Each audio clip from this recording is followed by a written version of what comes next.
Recording in progress. Curiosity is defined as a thirst or a desire for knowledge. We at TA Study Circle, we are a group of curious learners. And the topic for the day is Curiosity is the Cure. To talk on this topic, we have a person based from Dubai, an award-winning motivational public speaker and transformation coach. Can we welcome Mr. Samir? Welcome, Samir. Thank you very much for the warm introduction. Yeah. Call. So can others go on mute? There's some disturbance. I would like to let you know how the meeting will go. After me, our secretary Indu will introduce the Samir. You will come to know more about him.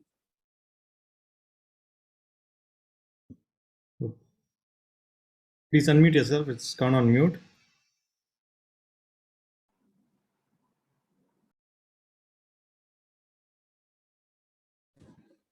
Yes. Treasurer Allari mute panna sonna anni mute pannita pole. Okay. So after that, Samir will take over and the session will go till 8:25. After which our treasurer Suresh will give his concluding remarks. And by 8:30, we will wind up. So have a great evening and over to you, Indu.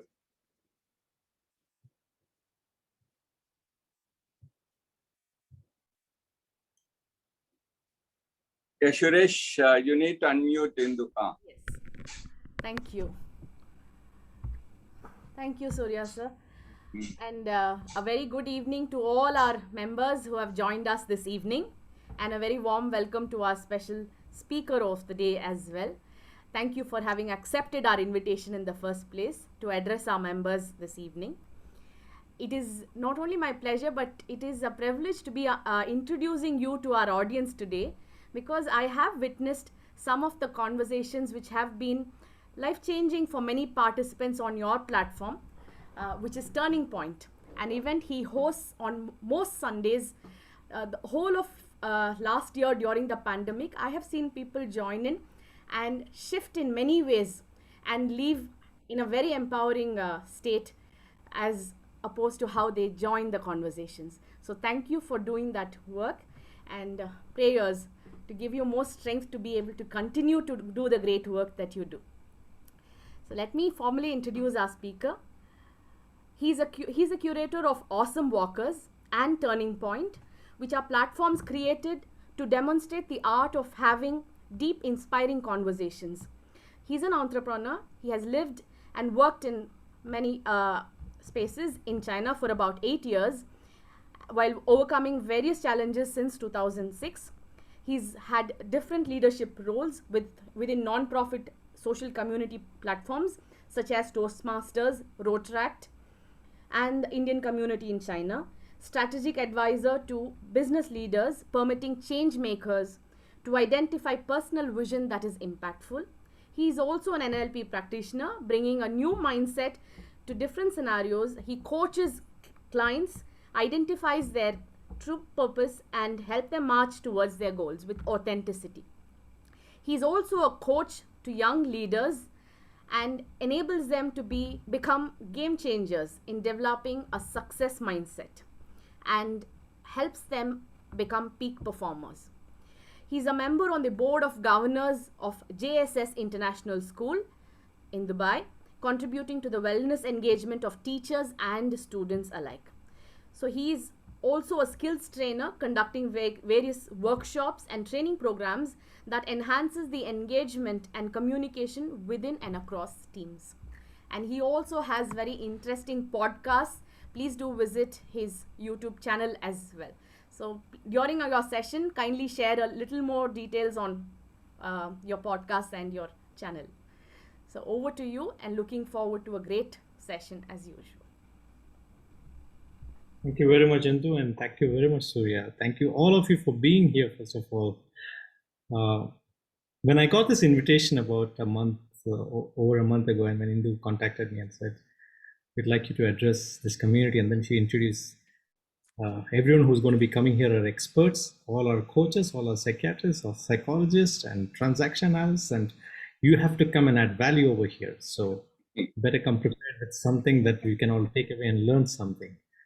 And I was like, Indu kept chasing me, honest to God, for weeks. Samir, what is the topic? Samir, what is the topic? We have to create the flyers, we have to announce to the community, we have to tell people. And I was like, honest to God, I was so curious about this whole idea of what will I speak to people who are more professionals, who are more experienced, who have gone through life definitely more than I have, who have much more richer library of experiences in their lives. And that whole idea of being curious made me realize, why not I talk about curiosity? And once I gave the topic to Indu, she was like, yes, this is a very interesting topic. So I said, okay. And then I started researching about curiosity. I started diving a little deeper into the world of curiosity. And I've given the topic, curiosity is the cure. If it is a cure, there has to be an illness. I'd like to hear from you what you think is the illness. Put in the chat what you think is the illness if curiosity is the cure, according to you.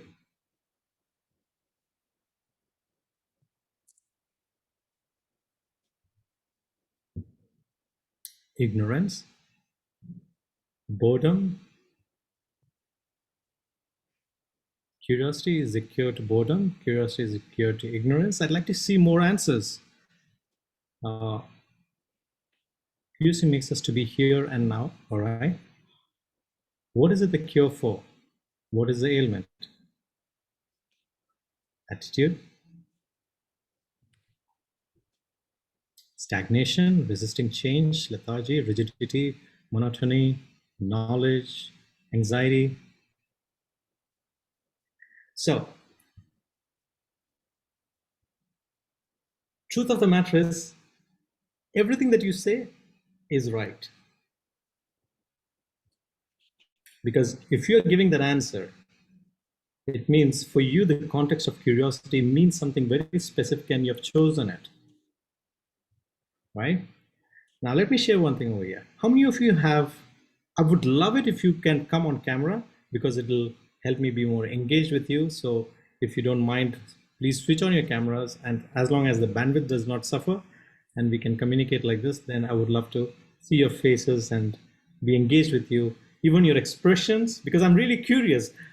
What is on the other side? What kind of expression is happening, right?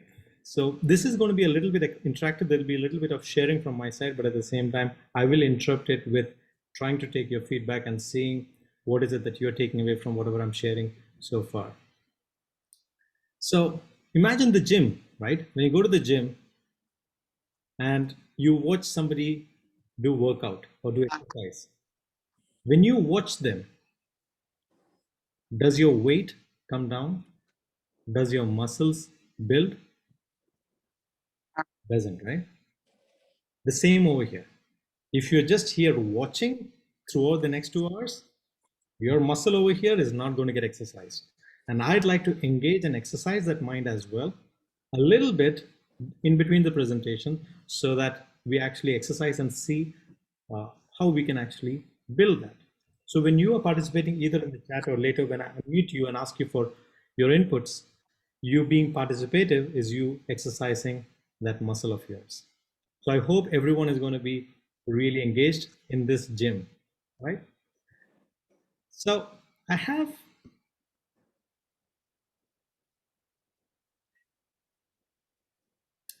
how many of you know what this is?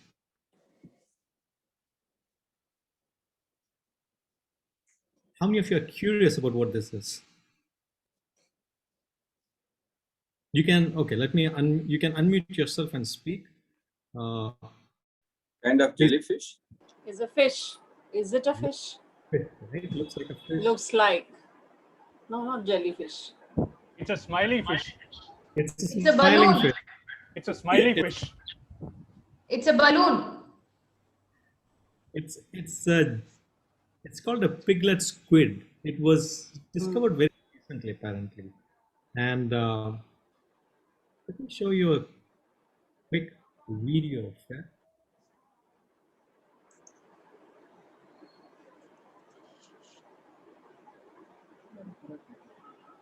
This video was on July 2019, and you can hear them speaking. Cavity. I've never seen anything that looks like this before. Could we get a shot without the lasers? Sure.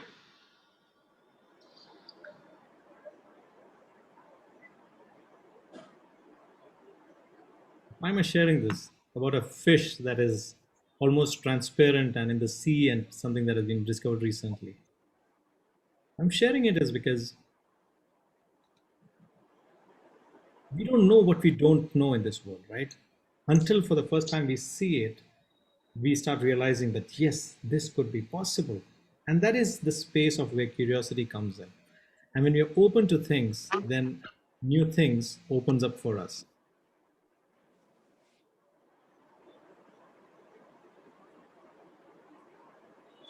So how many of you are, request those to mute, and then when you're speaking, you can unmute so that it doesn't disturb the others. How many of you are truly deeply curious individuals? How many of you would say that you are deeply curious individuals? Just Me, by a me, show me, of- me, me, me, me, me, me, me, me, me, Someone's me, speaking me. for everyone. Thank you very much. I'm sure you all are, because if you weren't, you wouldn't be attending this session. You're here because you are on a journey of continuous growth. You're on a journey of learning from everywhere and everything and everyone as much as possible. If you're coming here and attending this session, then yes, I can guarantee that you are deeply curious already. Now, what I want you to do through this session is this. I want you to act. I want you to act. Now, what does act mean? What does act mean? This is something that I learned from John Maxwell. Answer. Answer? Commitment. Comment. Commitment? And Correct? act, commit, and treat others. Act, commit, and treat others. All right. Now, what I share with you about ACT is something that I learned from John Maxwell when he came down to Dubai, and I attended one of his conferences. And at the beginning of the session, he shared this. And ever since then, I have been applying it in every session that I go to. Almost everywhere that I attend to organize something, I encourage people to use the principles of ACT. Where A stands for, ask yourself after the session, what will you apply from what you just heard? C stands for what it is that you will change about the things that you're already doing moving forward. And T stands for teach. What will you teach someone from what you just heard? If you don't do any of these three things, if you don't do either apply, change, or teach from what you just heard, then you could just be standing on a road on Mount Road in Chennai and listening to the cars on the road, and it wouldn't be any different from this session. It would be completely meaningless, and you're not taking away truly something of magnitude. If you really want this session to be meaningful, I would encourage you to apply the principles of ACT. So while we're going through the session, in between stories, I will be asking you to share either something that you will apply or change or teach. You can share any one of those, or you can share what is it that you are, what's opening up inside you.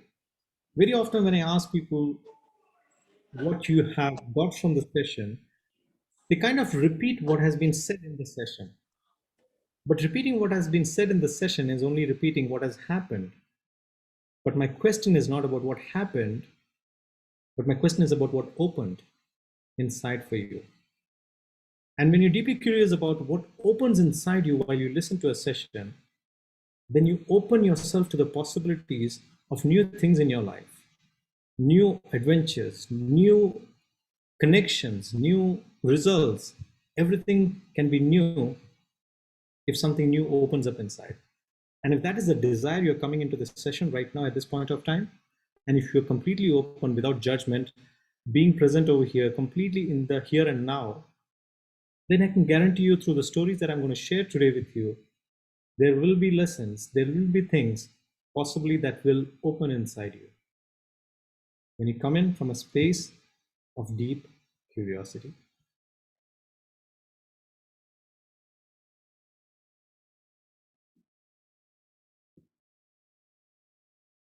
Curiosity. When did it start? From the first human beings on earth, Adam and Eve. They were very curious. What is the forbidden fruit? What will happen if we eat the forbidden fruit? Why did God say, don't eat the forbidden fruit? Curiosity is a basic nature that each one of us hold. It is something that is instinctively in each one of us. But as we grow older, something happens. It gets killed. How does it get killed? It gets killed because those around us tell us, stop asking questions. Stop analyzing everything. It can be from our parents, it can be from teachers, it can be from those who are our well-wishers, seemingly. But in the process, what happens is, there is something within us that gets killed. This is Pablo Picasso who said, every child, every human being is born an artist. It's just that as you go along the way, something gets killed. So curiosity, if I'm talking about it today, it's pretty strange sometimes because we are all inherently curious human beings. We are all creatures of curiosity. And something has died sometimes, I feel, somewhere for the people around us. As I've been doing Turning Point and Awesome Walkers, and when I've been doing my different events, I realize the one thing that sometimes people are stuck in places, and you would agree with me on this as practicing transaction analysis and psychologists or psychiatrists, that the possibility of something new has been blocked inside their minds. And that is the reason why they're not able to think outside the box and come up with a different solution or a different way of being. If we instill curiosity in children, if we instill and nurture the act of curiosity, what would that look like for you in your lives? What would it look like for our societies? It would put a lot of pressure on each one of us to be constantly answering questions sometimes. But the trick also is not to give answers. The trick is always just to help people find their own answers. It's about first allowing them to, giving them sometimes permission to be curious. And that itself can be a big changer. How many of you know this exercise that you have to connect all the 9 dots? So for those of you who don't know, I would encourage you to just try on a piece of paper. How many of you have a piece of paper right in front of you? Somebody did ask me right now. If you don't know the answer, give it a try. I'll give you a minute. Sumati Narayan had asked, do we have to have a notebook? And that is mindfulness. That is how we have to get into sessions, because when we do that, what happens is, while we are listening to any topic or any subject or any matter, when you watch a movie, for instance, how many of you have cried? You've cried. How many of you know that the movie is not true? It is completely made up, right? The story, they are acting it out. It's not a live scenario or situation. Still, you're crying. You're not crying for them. You're crying for your own stories. You're crying for something that has touched deep within you. What does that mean? Even while watching a movie, your mind will drift away and think of something else. And in that space, something else might have happened on the screen, which is why when you watch the same movie second time, you will say, hey, I didn't see that the first time. Happened? Now that will happen here too. When I'm speaking, you will have thoughts. Your mind will drift.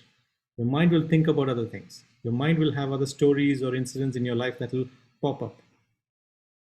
use that notebook which is with you to put down those stories so that you can be present here completely, so that you can go back to that thought later. Now, the 9 dots. Does anyone have the answer who has tried it right now and got it? How many lines do you want us to connect the 9 dots with? Good question. 4 lines, and you should not take your hands off while you're drawing. The second line should start where the first line ends. Okay, thank you.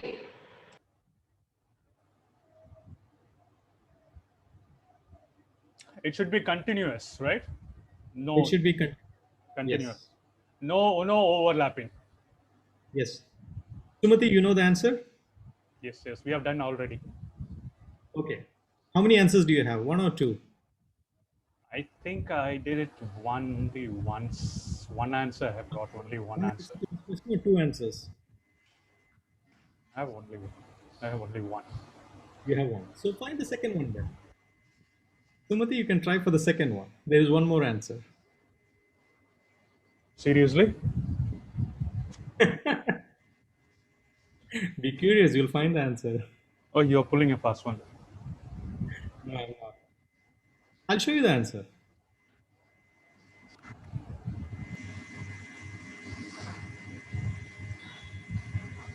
Dotted line. So here are the 9 dots. What I want you to do is ask yourself, how can I draw 4 lines that will pass through the 9 dots?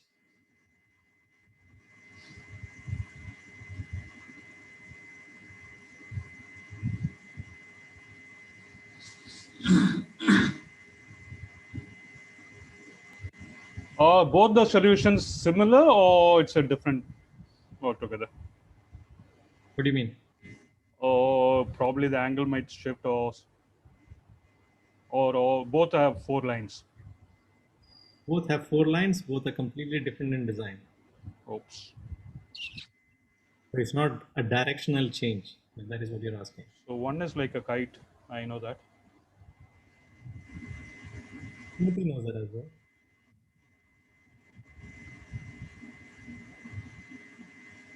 All right. So very quickly, just to give everyone a context over here, what happens is when you're thinking about solving this puzzle, you're contained by the 9 dots. And because you're contained by the 9 dots, your mind does not expand outside the 9 dots. You think that your answer must be contained within the 9 dots. And it has to start and end within the 9 dots.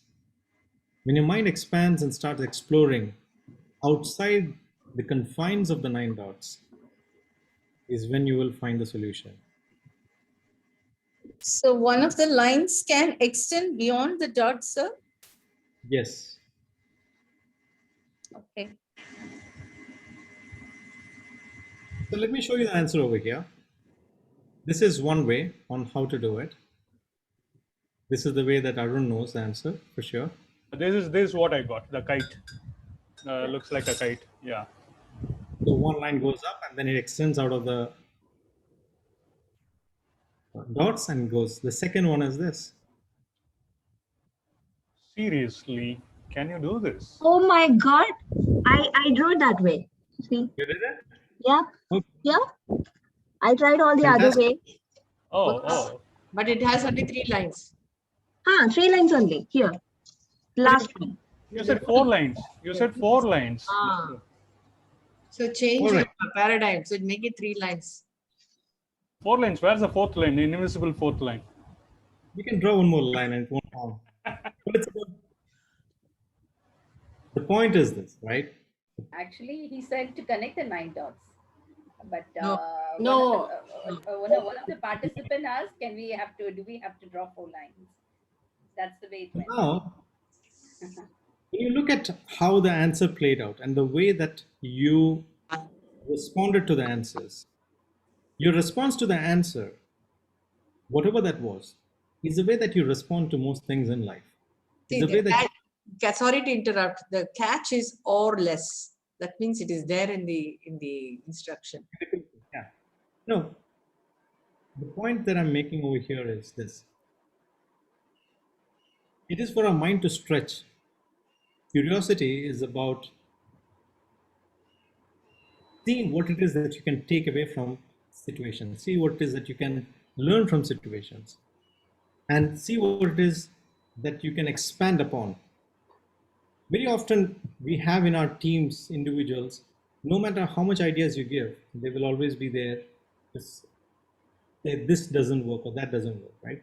And it is for us to identify the kind of people that you surround yourself with and choose the ones who are really curious for certain roles. And for certain roles, you need people who will actually find the things that has to be corrected and fixed. And what that means is, for me, I've realized every person brings a different strength to the table. But as professionals over here, what we bring to the table as transaction analysts and psychologists and psychiatrists who are helping people in the community to expand on the possibilities of their world is to first allow our minds to stretch before we see how the minds of our patients or those around us can stretch. And if we come in from that mindset, then what will happen is everything will start stretching. When things start stretching, it means it will start expanding. When things start expanding, our world and our realities will start expanding. I want to share with you here the story of Sana Aisha.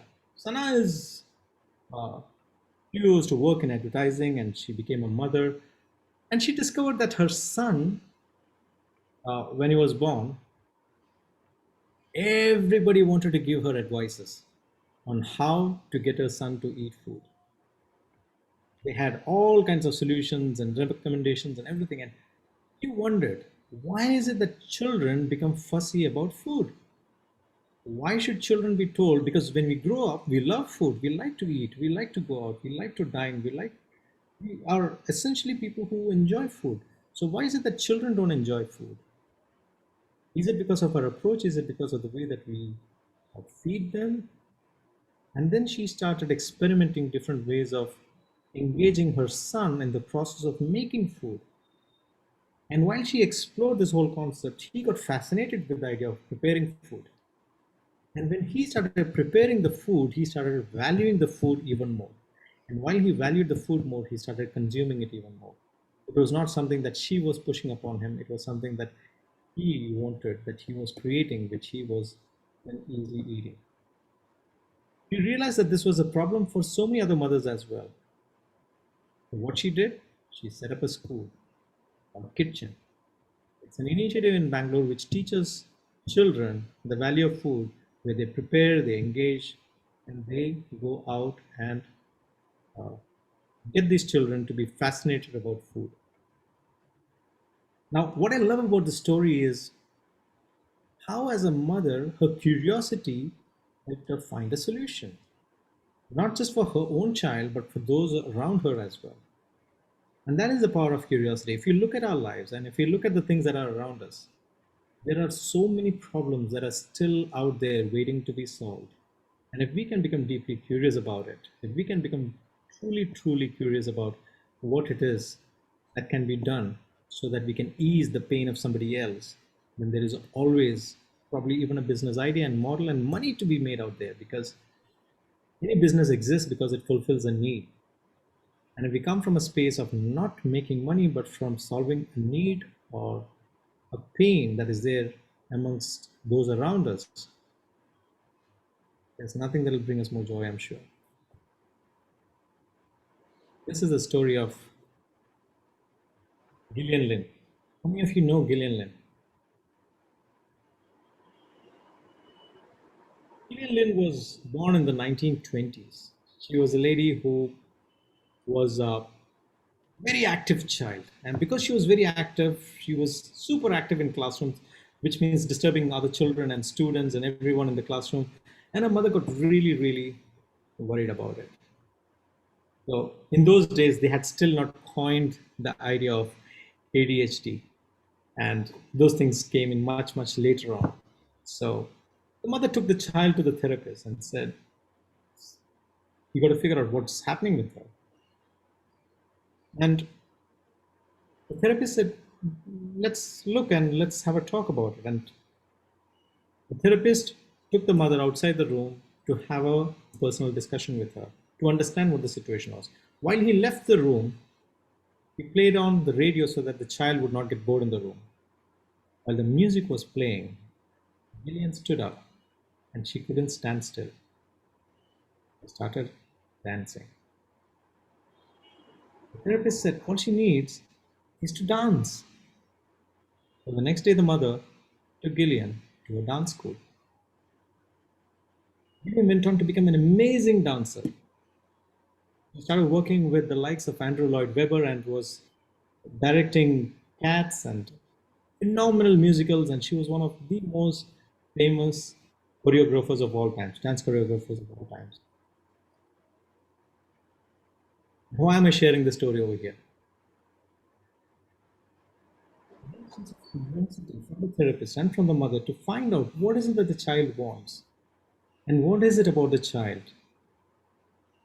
That single thought laid the seed for the child to bloom and blossom into who she became eventually.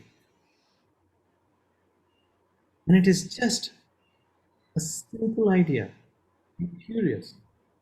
We have so many people around us every single day who are feeling locked and in pain because they are not able to live their life to their potential. It could be the way the parents treat them, or it could be the way the spouse treats them, it could be the way society treats them for the things that they do. They feel they're locked into their own potential and not able to express and be who they are. But if we as caregivers, if we can go out there and if we can be curious to understand and to tap and to see what is the music that is playing in their heart, so that they'll dance that music. When they start dancing, and they dance in the literal sense, of course, you're aware of it. You can dance the music that is in each one of your hearts. What happens is the world becomes a transformative.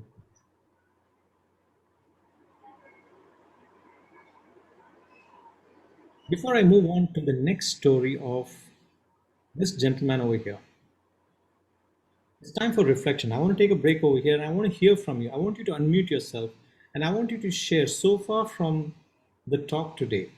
What are you taking away? So far, what is it that is opening up inside for you?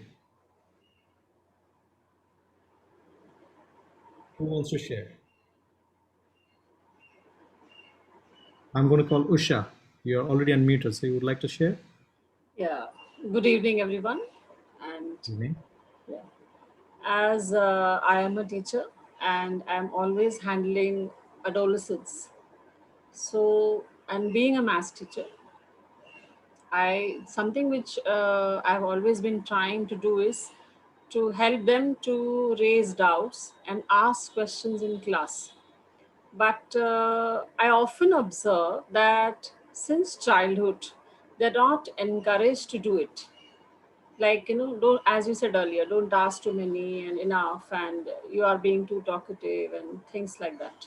So, listening to you so far, I felt very happy that what I have been trying to do, I got a positive nod from you and said that, so my heart says, Usha, you are in the right direction. Keep doing what you have been doing and encourage more to do that. Beautiful. Thank you so much for sharing that. Thank you. Thank you so much. Kalpana, what's opening up for you?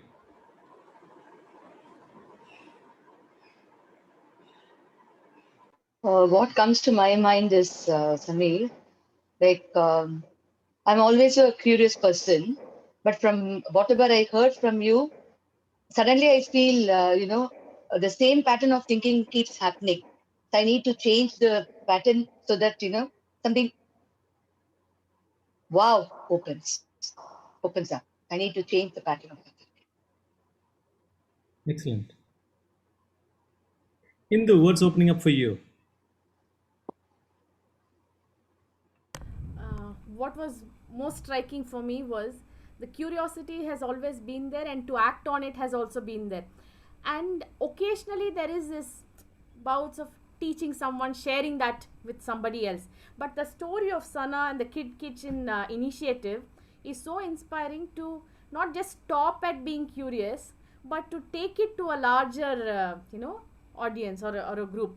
That's what has been an inspiration for me this evening. Beautiful. To give you a little bit of context, all of you, about my journey so far, just so that you understand or get the picture of where I come from. I've been very deeply curious about life, and I graduated as a civil engineer in 1999. Within a year of working as an engineer, I realized this is not what I want to do. But I was curious, what do I want to do then? I joined my dad's business, I got into handicrafts. Within 2 years, I realized this is not what I want to do. What do I want to do then? I went to Bangalore, wanted to get into copywriting. I loved words and loved crafting. I wanted to get into copywriting. 6 months of trying and it not happening, I left and moved to Oroville. I wanted to get into farming then. I stayed in Oroville for some time and my family thought I went cuckoo. So they said, you are getting shipped to the Middle East, where I was born. So I went to Qatar and I was there for 2-3 years. And I knew my heart was not in it. So I served for a few years in a trading company. And then I came back to India, worked in a property management company for a year. I knew I didn't want to stay there. I moved again. And I moved to a place where I didn't know the language, I didn't know anyone. I moved to China, of all places. I went and lived in China. I was there for 8 years. When I went over there, people were asking, what do? You don't know the language, you don't know the people, you don't know anything. I'll figure it out. I'll go there and I'll find things out. So I was deeply curious by nature to find out and to learn and to grow. And when I was living there, I thought I'm going to live there for the rest of my life because I love the place so much. But after 8 years, I realized I've done everything that I can and I don't want to be there anymore.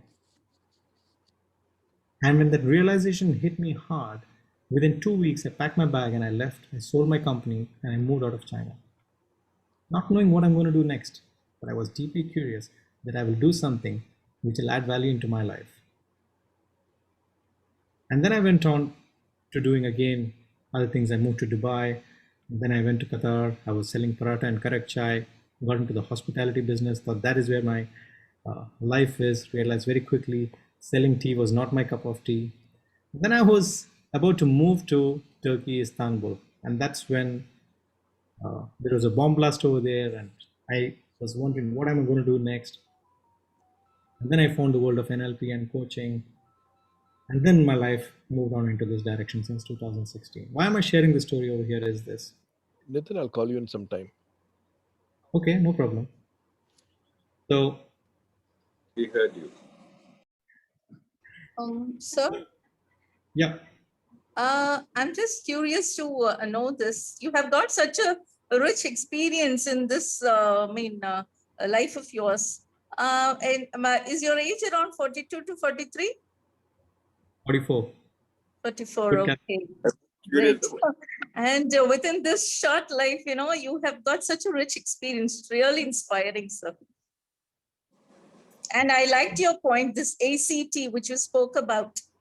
And I feel that in each and every instance in our life, we can apply this ACT. So I'm very curious to apply this ACT after you finish this session, sir. Fantastic. Looking forward. Thank you. Thank you. Mr. Samir, just a word. I was very curious about your Chinese and you moved the way you were working in China. So when you told about yourself, I got a little answer. So out of context, that was a little curiosity in my mind why you chose China. Okay. So, but now I got your answer when you told about yourself. Thank you for that. Thank you. The reason why I'm sharing my story over here is not to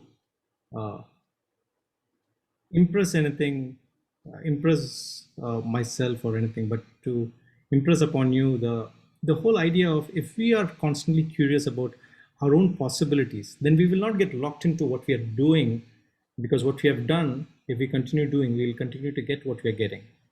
And if you want to get dramatic results, if you want to stand out and if you want to live a rich life, it means going out of the confines of the 9 dots, going outside the confines of seeing what is truly possible for you and being really curious about that.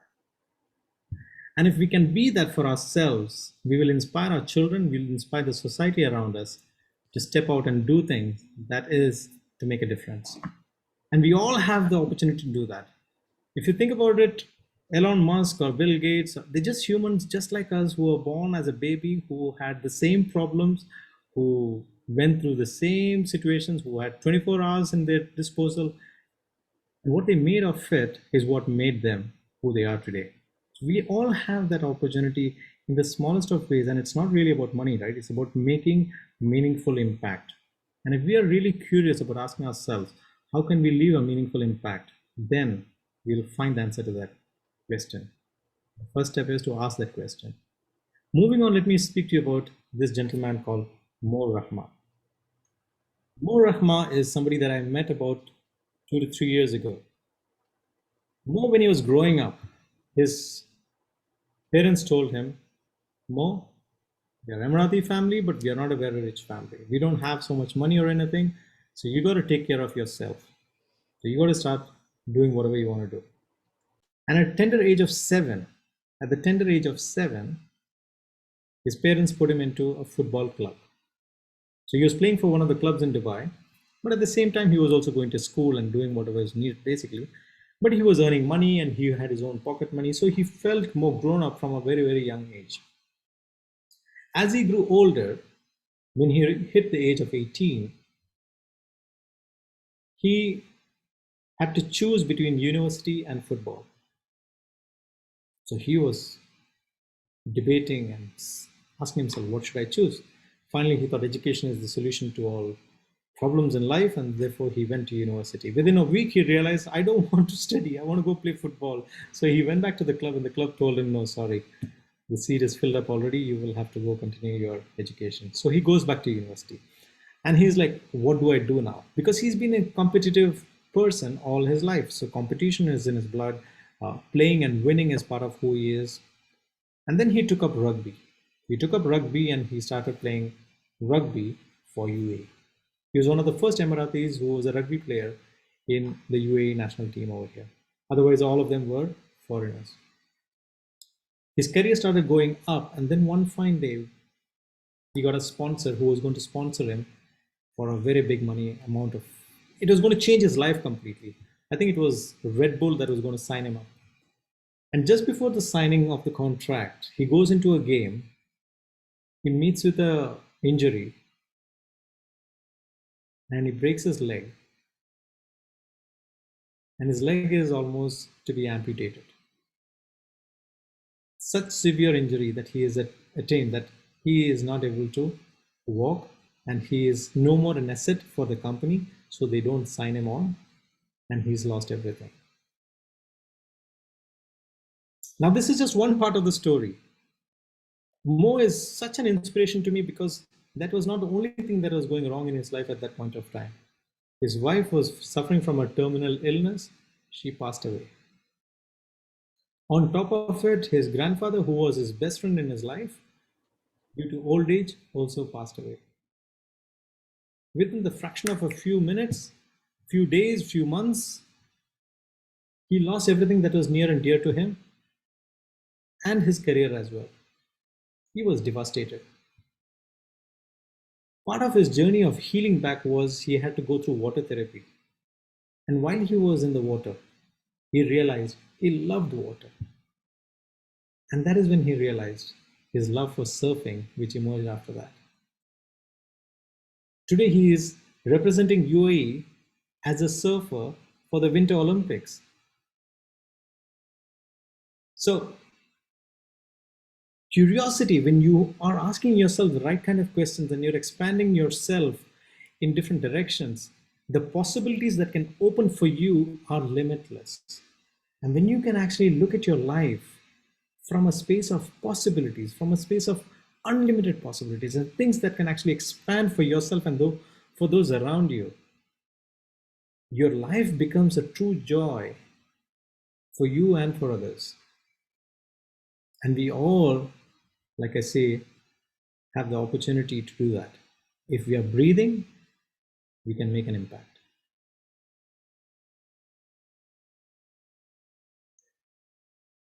And I just came to know that Mo, last year, for the last 15 years, apparently, he was suffering from ulcerative cancer. And last year, he had colon cancer, and he got operated for that as well.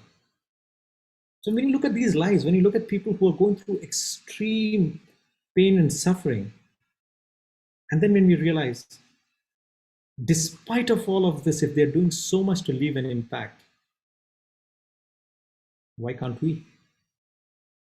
What's stopping us from doing work that is truly impactful and meaningful?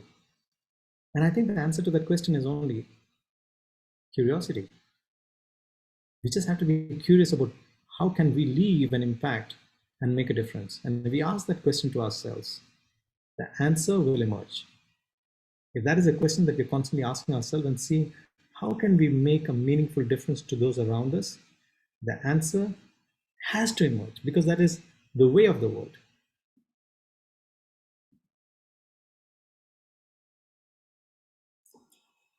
Next story. But before we go into this story, I'd like to hear reflections. What are you taking away from what was just shared? Who would like to share? Your sharing can help someone else. Your sharing can expand somebody else's thinking. So who wants to go? Please unmute yourself and share. May I? I'm Rekha Yes. here. Hi, Rekha. Yes, go ahead. Hi, Samir. Yeah. See, when you said about all these stories, what my understanding is, there is always possibilities around us. So it is we who has to open our senses to grab the opportunities around us.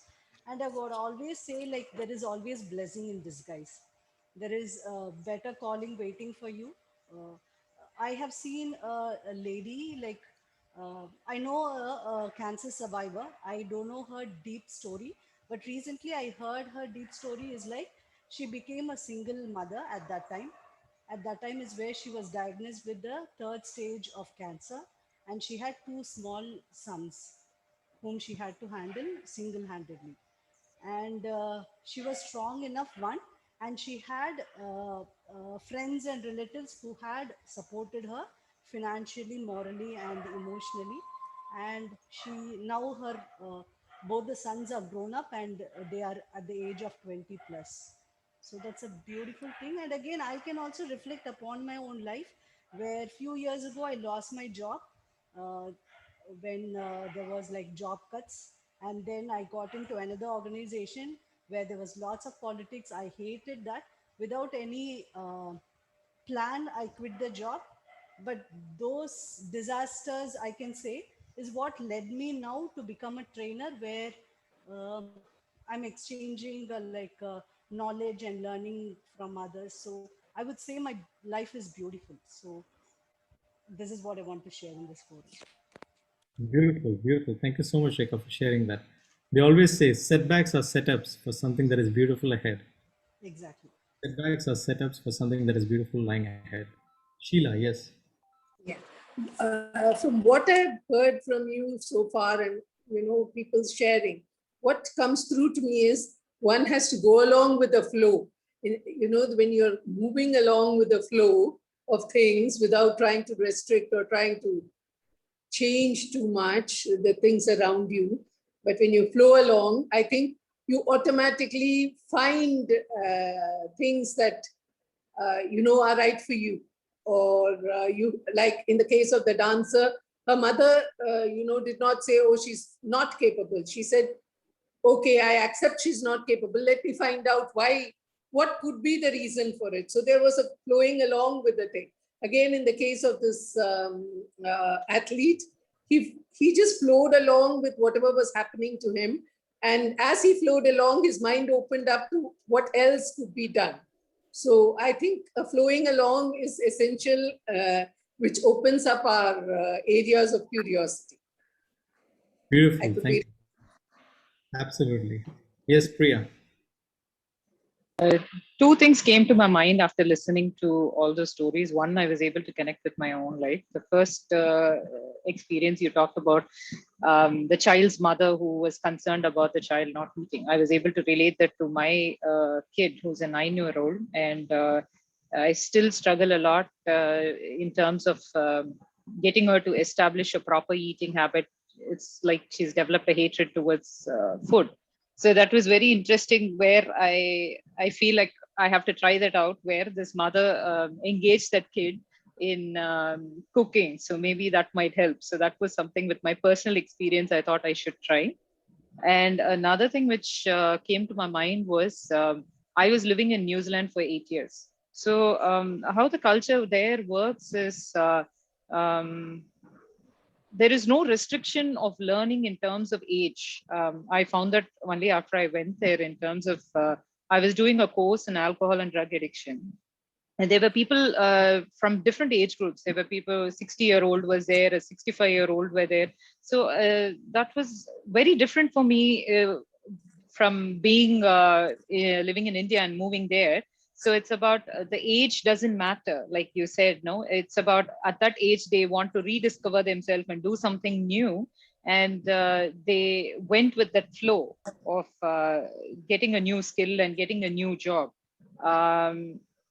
I felt growing up in India, there was always that narrow vision of, you have educated yourself in this particular field. So you stick on to that field. You don't go off, suppose you're an engineer, you have to get yourself a work in that field and not go off of something totally different to what you have studied. So that was a very interesting concept for me there when I went there. And so those two incidents kind of reminded me about, so you don't need to restrict yourself in terms of the age. So you can do what you want to do at any age. Thank you so much, Priya, for sharing that. And while you're sharing that, what opens up for me is this. One is when we are hit with problems, and you can all, for a minute right now, think about what is the number one problem that you're facing, either with your spouse or with your child or with anyone. Think of a problem and ask yourself, are you trying to solve the problem in the same way for the last months or days or years? Or are you looking at an alternate approach? Are you exploring ways for your own challenges that you are facing? And sometimes we can get stuck in the rut because we don't observe it, because we are in the frame and we are experiencing it. And because of that, we are not able to detach ourselves from it, and we're not able to look at it objectively. The second one is, just like what Priya shared, when you're growing up, you have 2 or 3 options, right? If you're the son of an Indian, you can either be what they say, you can be a engineer, a doctor, a lawyer, or a nobody, they say, right? So I chose engineering. I went through engineering. The first, I think, very initially itself in the classes, I realized I didn't want to do engineering because it was a feeling that was deep rooted within me, that I knew that this was wrong. This is not who I am. And I was doing it because of the external sources. And one of the lessons that I learned from, on a lighter note, the engineering classes, one of the first things that I learned was the teacher, one of our professors, saying, when you are a doctor and you're taking care of a patient, you're responsible for that one life at a time. But as a civil engineer, you're building a building. So you're responsible for the entire population in that building. So be careful what you choose in life.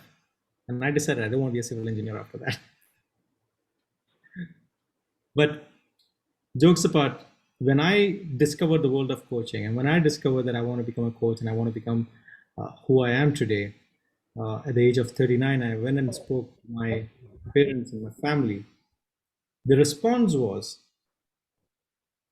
strangely, Samir, because every time I shared with you my story about me constantly changing from one job to another, going from one place to another, doing things completely out of the box or out of the way, going and selling paratha and corrects, I can imagine, of all the things that I go and start getting into a cafeteria business and start doing that. And at each point of time, they were like, Samir, why are you doing this? You just go and be a civil engineer, or just do something more suited for you. So when I discovered the world of coaching, the response from everyone around was, Samir, this is what you should have been doing always. Why didn't you choose this? Why didn't you choose this earlier? And my question to them is, why didn't you tell me about it earlier? And the fact is, It's not the fault of our parents. It's not the fault of the caregivers. It's not the fault of us individuals sometimes. Because when we live within the 9 dots, when we don't come from a space of curiosity, when we don't come from a space of exploration, we can miss the signs, because we will impose our certainty or our way of looking at the world on the people around us. It can be to a child, it can be to a friend, it can be to a spouse, it can be to our parents, it can be to anyone around us. When we don't come from a space of possibility, when we don't come from a space of curiosity, the words that we choose and the things that we say will be completely different than if we come from a space of curiosity. Language and the words that we use are everything. And that brings me to my next story. Omar el-Heglan. Omar el-Heglan is the son of his Saudi parents, and he was living and studying in the United States. As he was studying in the United States, his father, who was the ambassador of Saudi Arabia to the United States, which means he was a diplomat, he was working as ambassador to the United States, and his son was growing up over there. His father retired and went back to Saudi Arabia. And when Omar finished his education and studies, his father told him, come back. Come back, I have a job for you over here in Saudi. He didn't want to go, but he didn't want to disappoint his father either. Like all good sons, he said, I'll come back. So he came back, and as he reached, his father told him, sorry son, that job is not there anymore. The person is not in that role, so I cannot ask him. So go and find a job. So he went and found a job in a bank. He didn't like it, but he was hardworking. So he sat and he worked, and he worked and he worked. After months, he was asking to himself, is this my life? Am I going to be like this? Is this how I'm going to end up? And then suddenly, he got curious about making money. He said, I want to make a lot of money. Who can make a lot of money in a bank? And then, like a light bulb, it struck him. I am working in the HR department. I have the file of everything in the organization. All I have to do is look it up. So he turned back, looked at the filing cabinet, and started flipping through all the employees list. He found out the person who was making the most amount of money.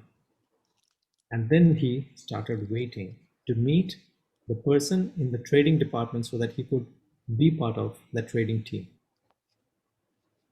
He would sit at his desk working away on one side, and on the other side his eyes would be pointed to the lift, waiting for the lift to open one day so that when he catches this person who is a manager at a top floor in the trading department come out, he can go and catch him and tell him that he wants to be part of the team. After days, one fine day, this gentleman walks to that lift. He jumps from his chair, rushes to the lift, holds the guy and tells him, I want to work in your department. You don't know who I am. My name is Omar and I want to be in your team. The guy is like, whoa, stay, stop. What are you talking about? And then he says, okay, come next day to my office. The next day he goes to the top floor, he gets the job. He gets the job, he starts doing the job, and he started progressing very well. He starts making a lot of money. He makes a lot of money because in trading, if you really do trading properly, you make a lot of money. So he made a lot of money, and it was time for his appraisal. It was time for his promotion. It was time for his boss to do an assessment of him. He was about to go into the office and do the assessment. While he was going to do that, he just looked to the right and to the left of him. His two colleagues who were sitting over there, and he looked at their hands and he saw them shaking and completely nervous, and those people were completely on pills and doing things where it was a very, very, very stressful job, and he was doing all of this for money. He was not doing it because he loved the job or he was passionate about it. And he asked himself, is this a life I really want to live? He put in his papers And he went back to his dad. He said, "Dad, I did what you asked me to do. I came back, I found a job, I made money. I'm done. I'm going back to the US." Now, he left. He went to the US. Like I said over here, like I shared my story, he had no clue what he was going to do. He went to the US. And then he was sitting in a shop and having his evening meals. And the guy who was selling sushi talks to him about a business idea to start a sushi bar. He says, "Okay, let's do it." And he starts a sushi bar. Curiosity led him to start the business, but it didn't let him stay in the business. While he was doing the business, he heard about an event that was happening and he went for it. Let me show you Omar.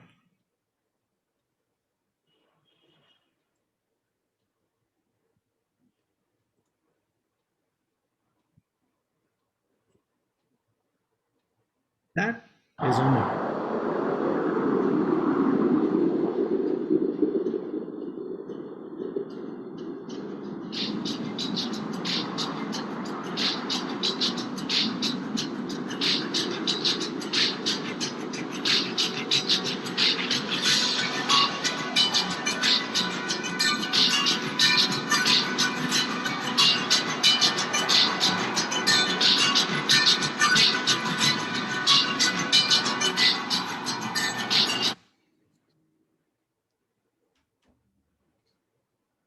When I met with Omar, and he was explaining to me about his whole journey of his life, and he was telling me after that first jump that he did when he jumped from the plane and landed on the ground, he landed on the ground and he said he threw his hands up in the air and he screamed at the top of his lungs and said, "God, I was born to do this."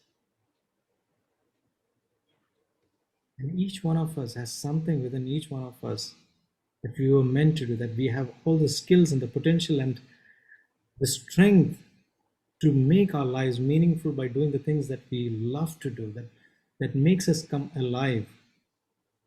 And if we can choose that, not only for ourselves, but for those around us, if we can choose what makes people come alive, imagine the society that we would live in.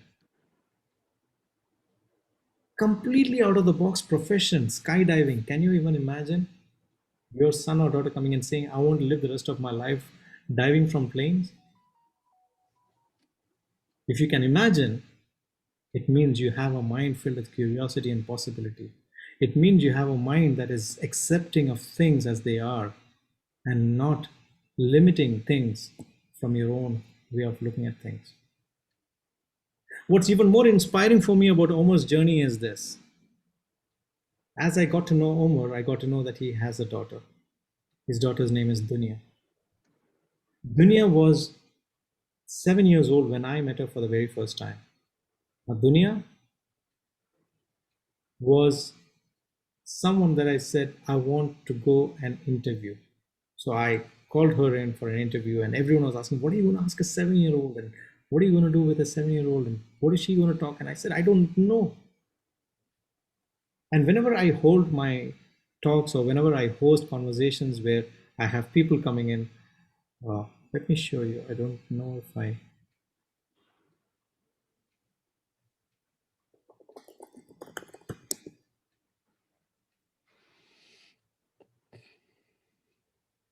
So if you go on YouTube, you'll find a few of my conversations that I've had with different people. This is Morerah. If you would like to, you can listen to Mo's entire conversation over here. It's 1 hour 37 minutes. So when we come into this space and have conversations, I always tell my guests, I have no idea what we're going to talk about. I have no idea what my questions are going to be about. I'm going to be deeply curious about your life in the moment when we are having the conversation. The questions that will come up at that point of time is what I will ask you. If you're comfortable with that, please do come. And they ask me, "Why do you do it like this?" And I say, if I give you the questions, then you'll speak from your head. If you don't know what the questions are, then you'll speak from your heart. And when you speak from your heart, you will connect to other hearts. So are you willing to do that? And it comes from a space of vulnerability. It comes from a space of being open and honest. So when I had Dunya as a guest and I was interviewing her, the question that she answered and the way that she answered was so profound. And every time I asked her a question, she would have amazing answers. You know, like for example, before we started the session, there are so many videos of her playing jiu-jitsu, scuba diving, high diving, skydiving. She's giving motivational talks with her dad on stage. And she's just 7, all right? And she's doing all of this. And this is the video that they had shown earlier. Later on, they showed a video of she falling down and tripping and falling and making all the mistakes before she perfected all of these things. So while she was in the crowd that day, somebody asked her, he asked her, what does failure mean to you? Because you've achieved so much of success at a very young age. And this little girl's answer is, success is what you get before you get failure. And like this, every question that we ask her, she's so profound, and we're all thinking. And I was like, at one point of time, I got really frustrated. And I was asking her, Dunya, is there anything that you don't know? Because you seem to have the answer to every question that I ask. And her answer is, yes, there is one thing that I don't know. And the fact is, whenever she answers, she doesn't answer instantly. She pauses, she thinks, the whole room is quiet, sometimes for 30 seconds, 45 seconds, 1 minute, and nobody is uttering a word. And from somewhere deep within, she is bringing out these answers. And she says, there's only one thing that I don't know. And that is how to be perfect, because no one can be perfect. You hear answers like this from a child, you start wondering, what is this child? How is this child so special? And how does she become like this? And then what I realize is, she is a big part of it, definitely. But an even bigger part is her father. Because when I called her father and said, I want to have your child as a guest on the show, his response was, let me check with her and see what she wants to do. If she wants to be there, we will be there. In that evening, when there was something that the father wanted to share with the entire audience who were there that day, he was about to say, then he asked Dunya, can I share this story about you to the audience? And she said, say it in my ear first. So he goes and tells a 7-year-old girl the story. And she says, no, don't share it with the audience. And he asks, but why? It makes you look good. It's something that you have done which is great and nice. And she says, no, I don't want them to see me like that. The wisdom that is there is a result of what I realized is a father's way of being curious constantly about Dunya's world, her thoughts, rather than impose upon her his thoughts. Even he realized that day, he was saying that he was constantly putting a lot of pressure on her to think, to make her own choices, and to be responsible for those choices. We as caregivers, we sometimes go astray where we tend to fall into the trap of giving advices and telling people what to do. Because we feel we have seen enough things in our life, so this has to be the way it has to be done. And in that moment, what happens is we say goodbye to curiosity. We say goodbyes to new possibilities. We say goodbye to new things that could happen. Maybe it is the right way to do it, but if that is a choice that is coming from that person, it is more empowering, it's more powerful, it's more meaningful, it has more ownership, that thought or that idea. And that can come when we come from a space of curiosity, when we come from a space and world of possibilities. So Dunya has been one of the most inspiring stories in my life. A 7-year-old who taught me about what is really possible in this world and what can happen to individuals. And if you look at any person who is really successful, you'll see behind them beautiful caregiving by parents who have been curious while they were raising the child.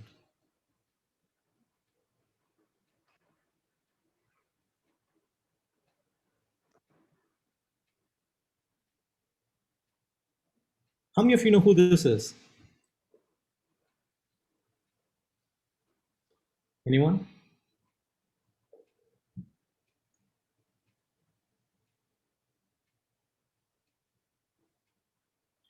He's a very famous actor. His name is Gary Cooper.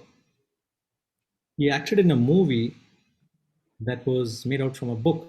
And I think there might be quite a few people here, I'm guessing, who might have read the book. The book is called The Fountainhead. How many of you have read the book The Fountainhead? My favorite, super all-time favorite. The book that inspired me a lot. Mine too. What age did you read it?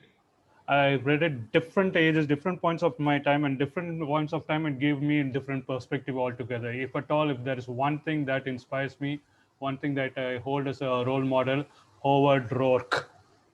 Howard Rourke is my role model. Awesome, awesome means awesome book. One book that has captivated, inspired me. You put anything, no person, nothing except Fountainhead. Fountainhead is the book. I read it when I was 16. Yeah. That kind of changes everything. What changed for you? Because I read it around the similar age as well. What changed for you when you read it at that age? I learned the value of independence, the individualistic thinking. And when we come from a traditional home where you do as you're told, that is the rule. You need to follow, and especially for a girl, the restrictions are many. And to think that one can think outside that book opened up the possibilities that an individual can actually put himself above everybody else. That individualistic thinking, which I hold very close to my heart, came at that age. Yeah. So I became a rebel. Because the only way an individual can survive in the society is when we don't want to follow what they say, we become a rebel, according to others. But that's a path. Yeah, that is a path. And I guess now you might make the connection why I kept jumping from one job to another and not giving up on myself and doing what I believed was right for myself. And the moment we as individuals can come from that space of individuality, when we come from that space of ownership for ourselves, and when we start being curious about ourselves and what is it that we are capable of, when we dig deep into ourselves and ask ourselves, what can shift for us? Howard Rourke is truly inspiring from that sense. There was an interview that happened in our college in the final year where one of my batchmates wrote in his. So let very quickly give a context for those who have not read the book. The book is, Sumati, would you like to do it? I would love to hear your take on what the book is about. The book is about an individual wanting to do what he wants, and he's an architect. So his creations are always different. And when nobody likes his work, he will not follow what the usual norm is. So his belief is a house should not have anything which doesn't have a function, which has a meaning or purpose. No house should have that. So he's a very idealistic person who doesn't care about relationships, care about people. More than saying he is not caring about people, it would be appropriate to say he cared more about his own beliefs, following what he thought was right. I mean, in the process, he loses a lot of relationships and things like that. And he walks tall with that, and that is what the story is all about. And he constructs a house which, according to others, is the most horrible building one can construct, and he defends that house in a case when there is an order for, I think, to demolish or something. But he stands in the court and defends his work. Most of the lines that are it is a very idealistic book, and I have often wondered whether anyone can live according to that. And I am finding one or two people living like that now in my life. I'm finding it now. Yes, it is very tough, but that individualism is what is preached or not, what is proposed in that book. He set standards to himself. He didn't follow any known principles, nothing. He set his own standards, and that's the way he lived. He lived. Come what may, I'll stick up to my principles, stick up to what I stand for, and that is one aspect. Really liked. He backstabbing happens. He gets heartbroken by Elizabeth. Whatever character was, he was, and it was an amazing mix of story. Awesome. So it's one of the very, thank you, Arun. It's one of the very few books where I remember a lot of characters in the book. There is Howard Rock, there's Peter Keating, there's Gail Wyman, there's Ellsworth Toohey, there's Dominic Franklin. There's all these different characters who all bring in. Elizabeth. Elizabeth, what's the full name? Lover. Dominic Franklin is the lover. Oh, Dominic. Okay, sorry. Mixed up with something else. You mixed up with some other Elizabeth? Yes. That book I felt led me to another one, The Virtue of Selfishness. By Ayn Rand. You are disconnecting. I think the connection, there's a problem. I'm not able to hear you. Yeah, I think there's a connection problem, but it's okay. He's talking about Atlas Shrugged, I think. Yeah. Also a phenomenal book, yes. So imagine, as caregivers and nurturers and people who are in the field that we are we really empowering those around us to be individualistic? Or are we limiting them? Are we giving them hope? Are we giving them courage? Are we allowing them to be themselves and fly with wings like Howard Rock? In college, at the end, when there were campus interviews happening, one of my friends, one of my batchmates, he had put as one of his favorite books as The Fountainhead in his CV. So the one who was recruiting asked him a question. Who are you, a Howard Rock or a Peter Keating? Peter Keating is the individual who goes through the norms, gets a job, does everything that society expects you to do. And if he says he wants to be a Peter Keating, because the opening of the book is where Howard Rock gets rid of his degree, doesn't finish his college, and walks out of the graduation ceremony, and he doesn't care about all of these things. And Peter Keating is one who is the topper in the class. So essentially, it's almost like a trick question. Are you a Howard Rock or a Peter Keating? And it's a question for each one of us actually over here. Are we someone who are individualistic, who are powerful in what we stand for, or are we someone who will bend for what society demands out of us? And his answer was beautiful. He said, I guess I am like most people who wants to be a Howard Rock, but ends up being a Peter Keating. He got the job, but yeah. So you did mention, is there a person really like this in this world? And he was really modeled around Frank Lloyd Wright, who was an architect of those times, who was one of the guys who came closest, who Ayn Rand modeled Howard Rock as a character. This is one of his most famous architecture called the Falling Water House, which is a testament of his work. Awesome Workers, again, is what I spoke about, where I shared how I would come in from a space of curiosity. And when I did the first session, when I did the very first session of this, I had no clue what I was getting into. I had no idea what I was creating or starting.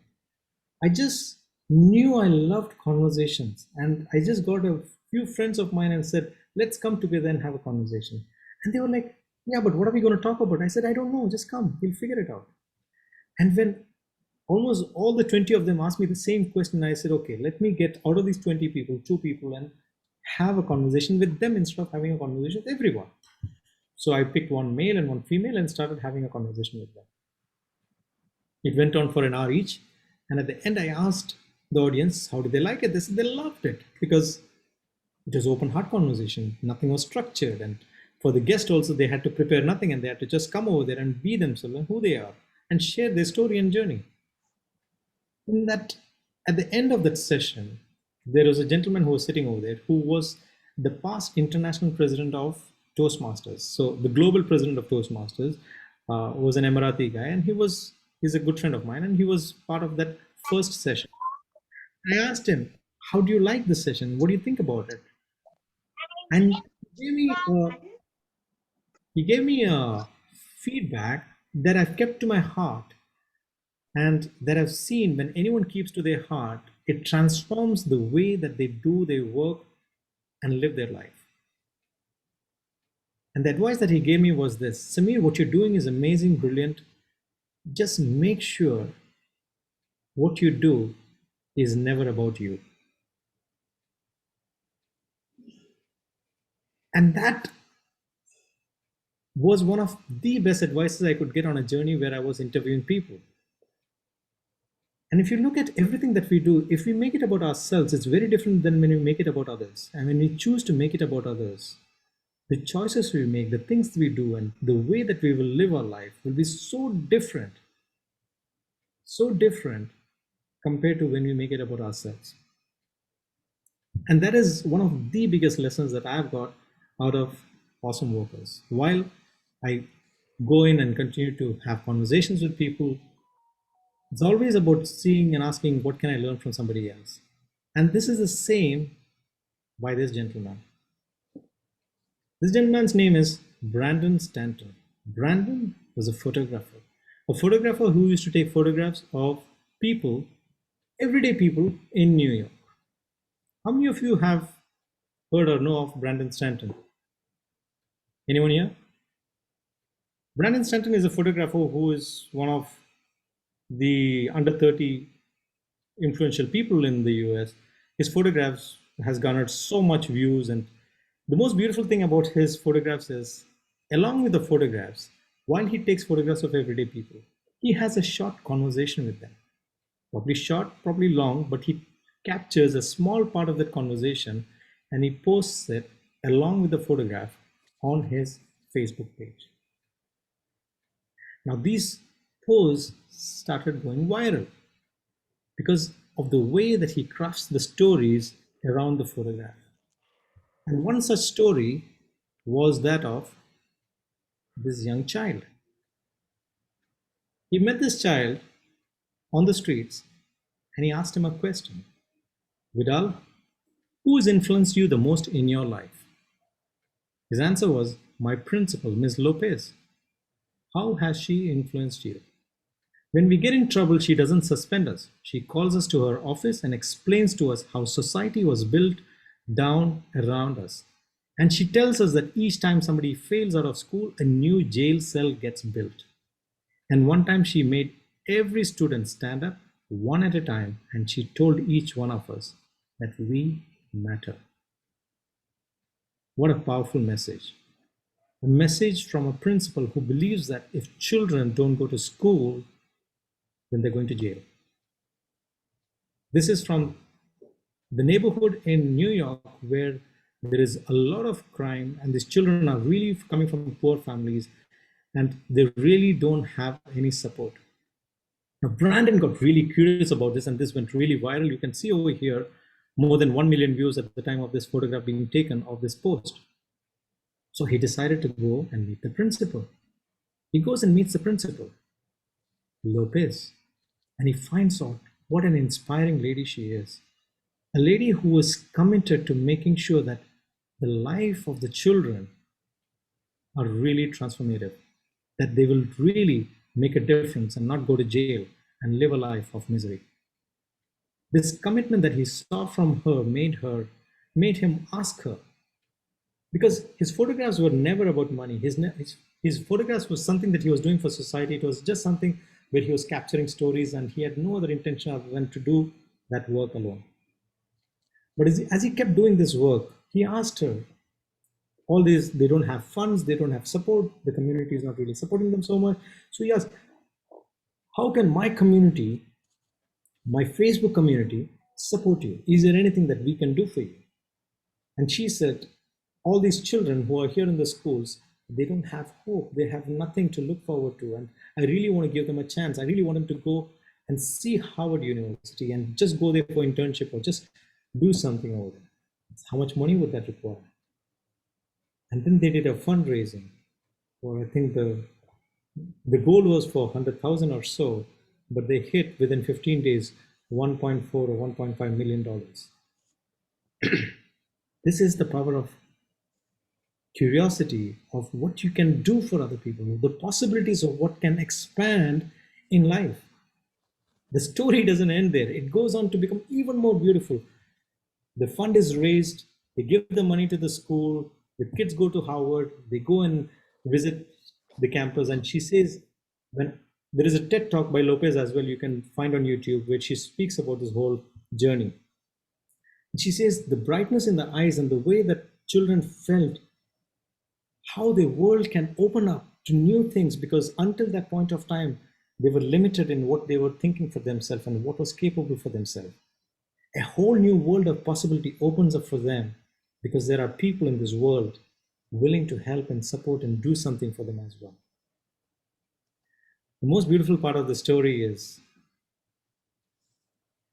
Vidal and Lopez's story gets viral, and then they get to go meet the president at the White House. And there is a photograph, if you search on the internet, where you will find that young boy sitting in the President of the United States chair, and Obama on the right and Lopez on the left.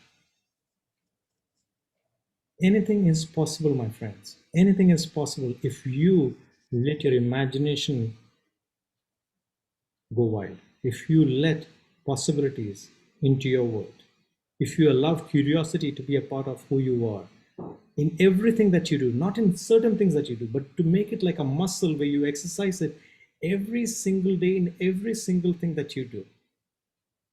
For me, this whole experience of coming and presenting over here to you, I am curious because I am learning over here. I am exploring myself a whole new topic of how I can add value to someone who is much more experienced than I am. And that curiosity is leading me to find something from within myself. The same applies to each one of us. And if we become curious about our lives, then our lives will become richer and those around us will become richer. You can buy the book. It's called Humans of New York. You can find the Facebook page as well, and you can read the stories on the Facebook link, Humans of New York. You can follow them. It led me to write my own book called The Awesome Cup. Awesome Cup is a book that I wrote where I asked myself, how long do I have to live?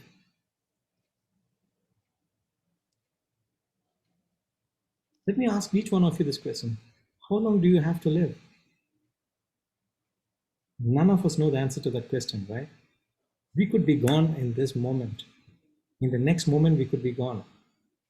And I asked myself, if I had to leave a message for my children, if I had to leave a message for the people behind of the life that I have lived and the things that I have learned, what would that be?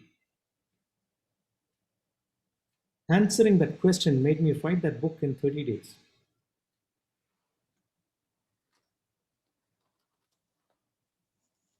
If you have a deep desire to leave a meaningful impact, if you have a deep desire to, if you have a deep sense of purpose of what you're doing, then the possibilities that will open for you are limitless.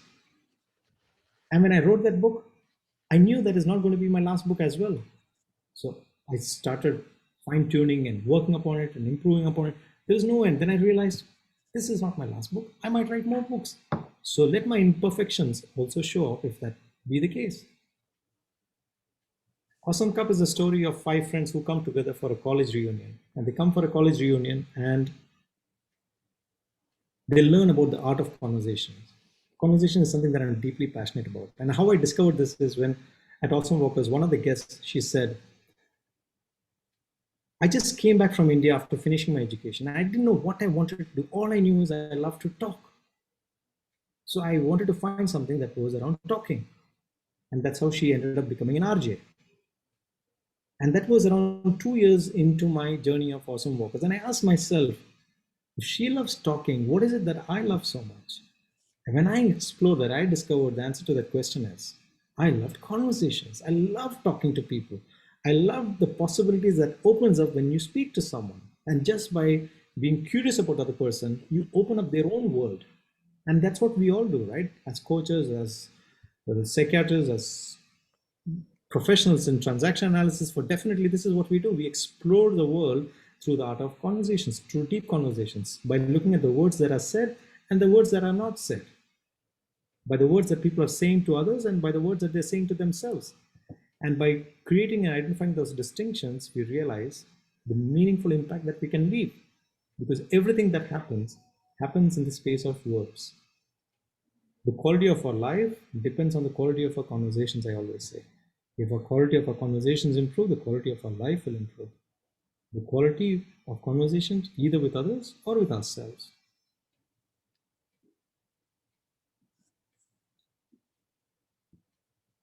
Next is the story of Zildis.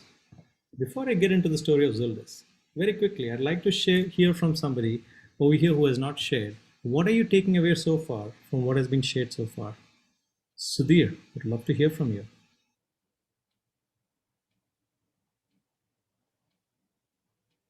Yes, my takeaway is a very simple thing that I mean, as an individual, I've had curiosity about life and what life is all about, and there is nothing which I don't like to not explore. Everything which comes my way, I explore it, I accept it, and I inquire into it, and then see what is there available for me. Or even if it is not available for me, I just, as a matter of curiosity, I try to learn things. That's about all. And I think that it is like somebody said, it is it's something which somebody goes through a bad time and suddenly it looks like as if it's been a gift from God, or uh, that you are faced with an opportunity rather than whatever the mess that you're in that you find an opportunity. Yes, it does happen, but it need not happen in everybody's life. I mean, everybody's life is not full of that kind of drama. So, I mean, as far as I'm concerned, I have really enjoyed each and every aspect of my life. I'm an engineer by profession, but by hobby, I'm an actor. I work on stage, and I have done a lot of. I mean, I spent almost 60 years on stage, and I mean, there is nothing that I do not wish not to do. I've been, when with problems, I started doing marathons. Now I'm 75 years, and the last one I did was January last year, because after that they stopped, the senior citizens to come out and run. So that is how, I mean, I have lived my life, and I think the most inspiring thing about what you're saying is that don't bottle up your curiosity. Keep it open, keep it coming, and you will enjoy life. That's what I'm doing. I'm really enjoying myself. Thank you. Beautiful. Thank you so much for sharing and inspiring us. Ever since COVID struck, and we have all been isolated and staying within our houses,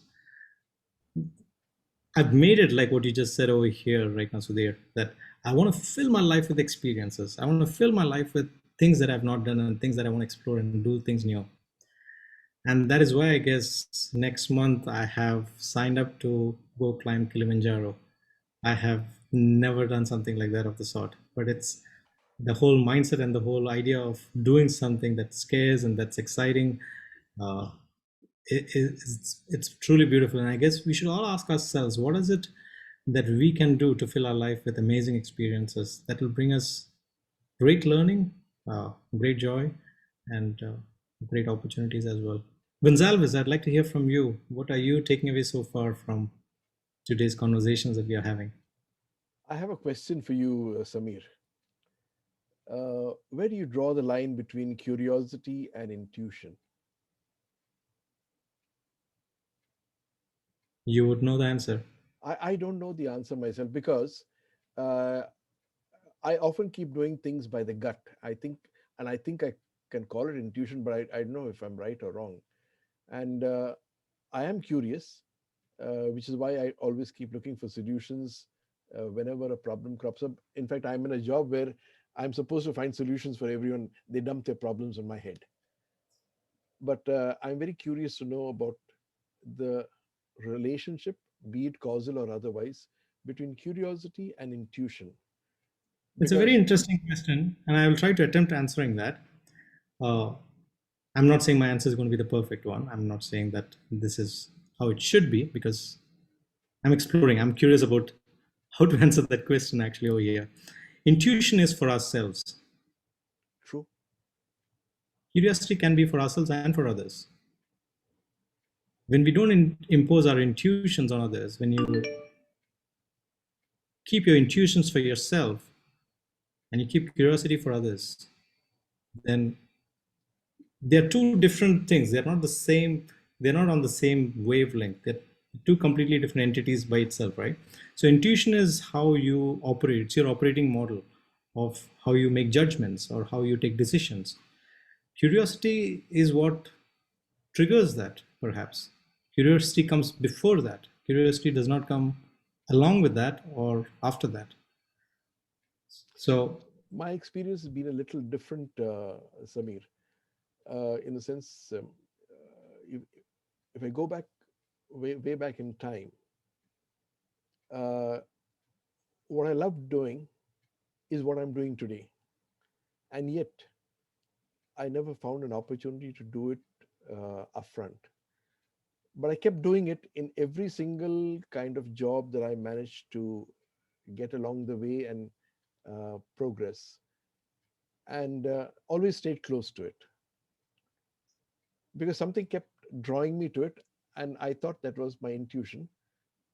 I would like to think that's my intuition, but I don't know whether I'm right or wrong. But it just kept drawing me there. And today I'm probably a lot more into what I love doing. Yet I'm not in the in a perfect setting where I can actually do what I like to do. So two stories come to mind. One is curiosity and intuition. To me right now, what is coming to my mind is it could be question and answer. Curiosity can be the questions and intuition can be the answers. So it's Q&A. It's completely from that spectrum. Curiosity is not the answer. Curiosity is always a question that triggers the answer. And the answers can be through either intuition, through judgment, through rationalizing the logical mind and the emotional mind. You go to find your answers from either one of them. I'm just like you, a very intuitive person. I listen to my heart, I listen to my feelings, I listen to the energy that I feel at a given point of time, and I operate from that space as well. Curiosity is something that triggers this whole journey because it is exploring the world of possibilities. I think, does that answer a little bit of your question? I'm not sure that it is a perfect. Maybe in part, but I'm still going to hunt for the answer for that. Because I really need to know why I love to do certain things that I love to do, and I keep doing it and doing it ever so often, and I enjoy doing it. And so here is one thing that I've one thing that has changed my life is if I look at my life, there are so many different career turning points, and one of the most powerful turning points for me in my life was the Gallup-Clifton Strengths Test. When I did the Gallup-Clifton Strengths Test, and I identified what my strengths were. If you have done the test, you would know that there are 34 different strengths that every individual has. Every individual holds 34 different strengths, but the difference is the sequence in which you hold it. The strengths are common to all, but the sequence is different. And when I explored the Clifton Strengths, and when I got coached around the Clifton Strengths, today I coach people around the Clifton Strengths, and it's life-changing when you get coached around the Clifton Strengths, because you really start understanding why you do the things that you do, why certain things brings you joy, because there are certain things that comes into our life and we are naturally good at. Those are our natural strengths. Those are strengths that are there inherently within us. And sometimes we assume that everyone has these strengths. Now, for example, consistency, discipline is not my core strength. It's not something that I do very well. But creativity, strategy, ideation, these are things that comes brilliantly and naturally to me. Now, if I were to operate in sections where I had to be disciplined and consistent in certain aspects, it would give me a loss of power. Weakness, according to Gallup, is defined as anything that comes in the way of your strength, that you're not able to use or operate your strengths, it becomes your weakness. It's not that the things that are at the end of the spectrum is your weakness. It's when you are not able to utilize your strengths, it becomes your weakness. So when you look at the jobs that you have had in the past, and if you look at the things that you're doing right now, and if you think about why you enjoy certain things and why you don't enjoy certain other things. It's because you're able to utilize your strengths to a greater potential in those elements over there. And one of the things that comes to our lives is this. There'll be people who will tell us that you do things very well. Like, for example, when I was doing Awesome Walkers, people used to walk up to me and say, Samir, you host the conversations amazing. You ask great questions. And I'm like, anyone can ask questions. What's so great about asking questions, right? It's the most simple thing to do. And I'm like, they're doing all the work. They're telling their story. They're sharing their life. All I'm doing is sitting here listening and asking questions. That's all I'm doing. Maybe I ask in an hour, maybe I'll ask 3 questions, 5 questions, 10 questions. That's it. But still, they say the way you ask those questions is meaningful and powerful. And what is really happening over there is when the guest is also coming and speaking, they're sharing things that they have never shared before. And they are not able to realize that, oh my God, I've shared this with this group of people. And that happens. They come into a space of, so I realized that it was my strength. And when you know what your strengths are, and when you are able to tap into them, the choices you make in your life becomes dramatically different. It becomes so much more empowering. You realize what to say yes to and what to say no to. You realize how to proceed with your life in a way that is every single day utilizing what is your God-given gift. The purpose of life, when I was doing a session with children once, I was doing a talk, and I go into this conversation in schools and I do these sessions where I don't have a topic, I don't have a session, I don't have a speech prepared. I go there, I stand on stage and I start with a question. I listen to the answer and then I from there take on the next question, and then we go into a conversation with the children. And as these are 13-year-old children, and we are having this conversation. As we are having the conversation, one of the questions that pops up is the purpose of life. And I'm like blown away. 13-year-old talking about purpose of life. And I'm like, how many of you have an opinion about the purpose of life? And about 6-7 hand goes up. I said, all of you come up to the stage. So this is about 200-300 students sitting in the audience. I call this 4, 5, 6 students up on the stage with their chairs. They come, they sit down, we are having the conversation. And out of this one girl's answer is something that I still remember till date. Asking her what is the purpose of life, her definition was, we are not born with a purpose in life. We are given a life so that we find our purpose in life. Brilliant. And that was such a powerful message. The teachers who were sitting over there had goosebumps. They're like, our children are saying things like this. And then when I discovered Gallup and I discovered all this coaching and all those things, I asked myself, what is the purpose of life and how do you define the purpose of life for each one of us? All of you might have different answers, and I would have loved to know what your answers are, but because of lack of time, I'm going to share what my definition, what I find is the most empowering one. A purpose of life is to find the greatest God-given gift or strength that we have, and then to use it to serve humanity. And when we can do that, this is the message of across the speech, what I'm delivering today, to choose what comes to us and to be aware of what is within us and to live a life where we are totally individualistic like Howard Rock, and to go out there and live a life where we live without compromise and we start living a life where we believe in ourselves to the very core. What is possible for ourselves in society is so beautiful, so magical. And we all have the possibility to do that. I'm not sure if you should continue seeking the answer to that, Gonzalez, and I'm sure you will find something which resonates with your life, with your journey, with your stories. There will be something that when it connects, the entire script will just fall into place in that moment. For me, and I'm sure for others also who have read The Fountainhead, when it comes at a certain age, certain books, certain movies, certain messages, it just falls into place. And sometimes you don't even have to really. When I was preparing for this talk, for example, I was very sure I'm not going to have 5 things you have to do to be curious or 10 things you have to do to be curious, and then you can solve all your problems. I was very sure that that is not going to be my approach. I'm going to share stories over here, and I don't know what will open up for you guys. And I'm completely open and curious to the possibilities of what can open up. And each one will connect in different ways. Each one will take away something different and unique. And that takeaway is more important than my lessons or my stories. Because what's shared over here is not about me. What is shared over here is not about those people, those stories that I'm sharing.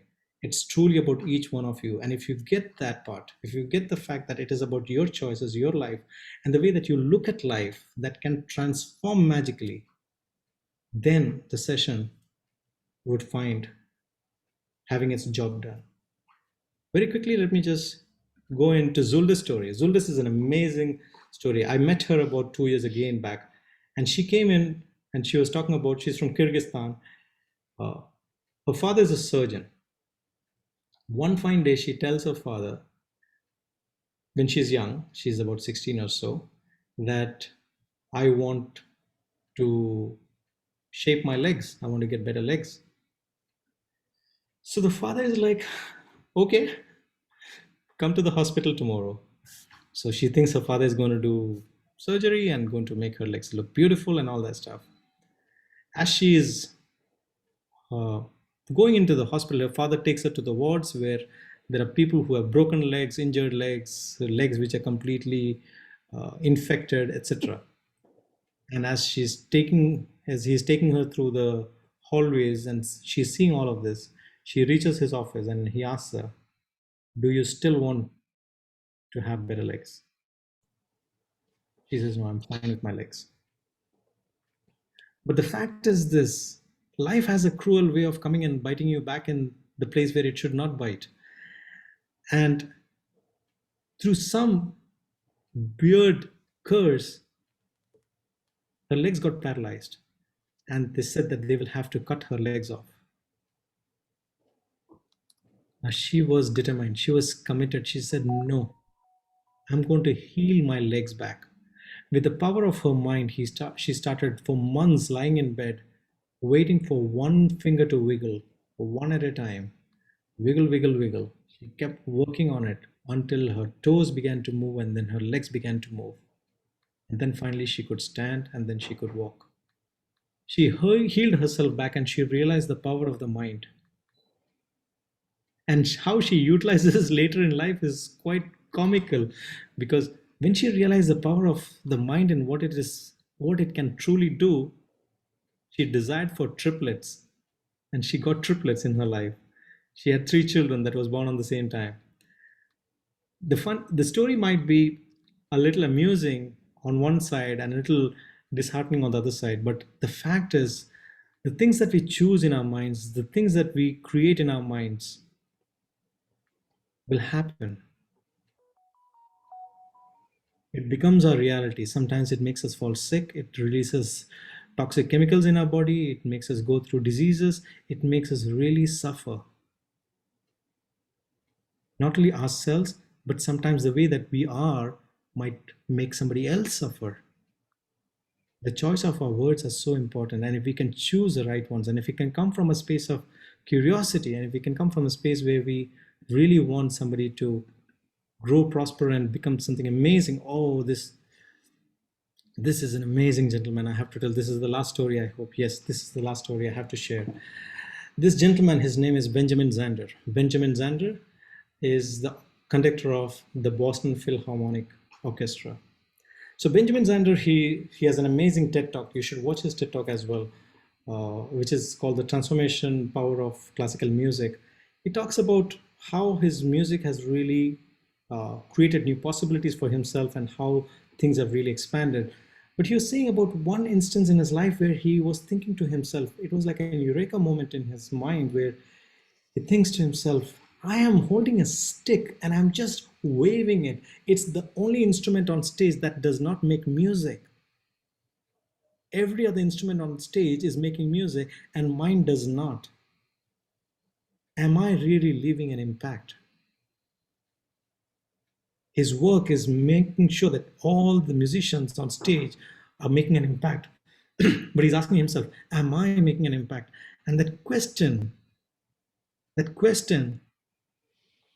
led him to the answer where he said, the answer to ask ourselves, are we leaving an impact in the lives of people around us, is to look into their eyes.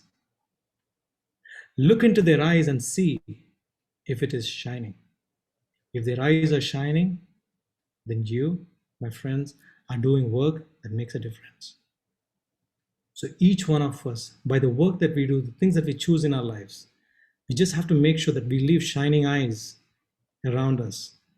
And if we choose that, and if we help those around us choose that, the life that we live will be so empowering, because every single step of the way, every single choice that we make is about leaving shining eyes.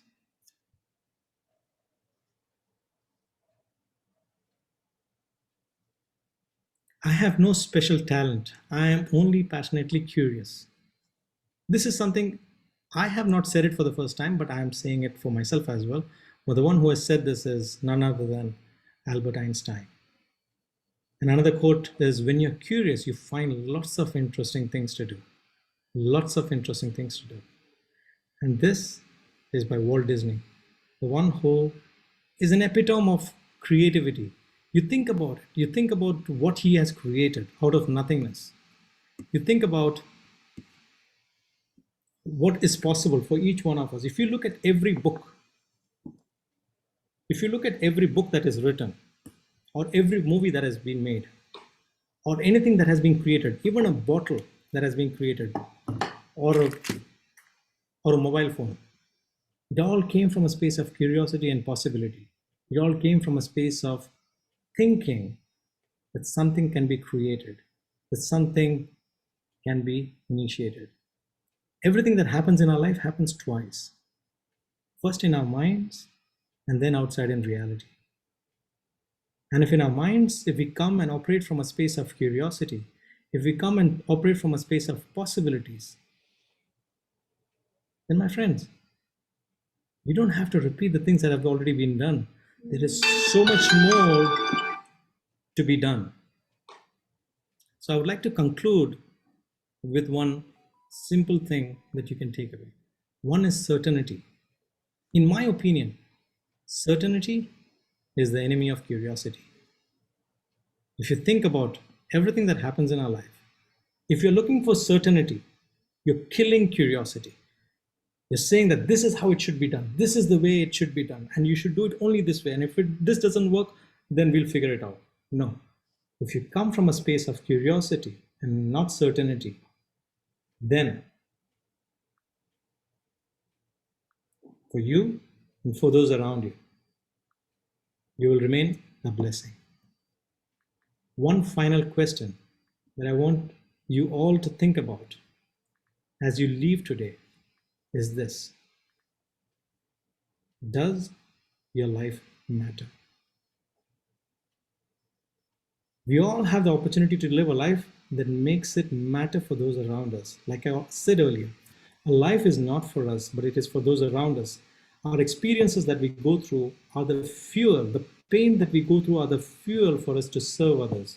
It becomes a way for us to discover something deeper within us, to tap into something that is more powerful within us, that will allow us to discover how we can make a difference to those around us.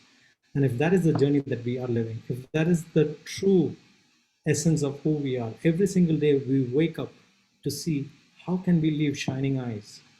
How can we make sure that those around us are living a better quality of life because of something that we have done, something that we have said, something that we have given?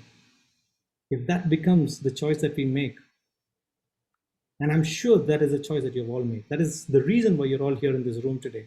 That is the reason why you're all part of this group called the TASC.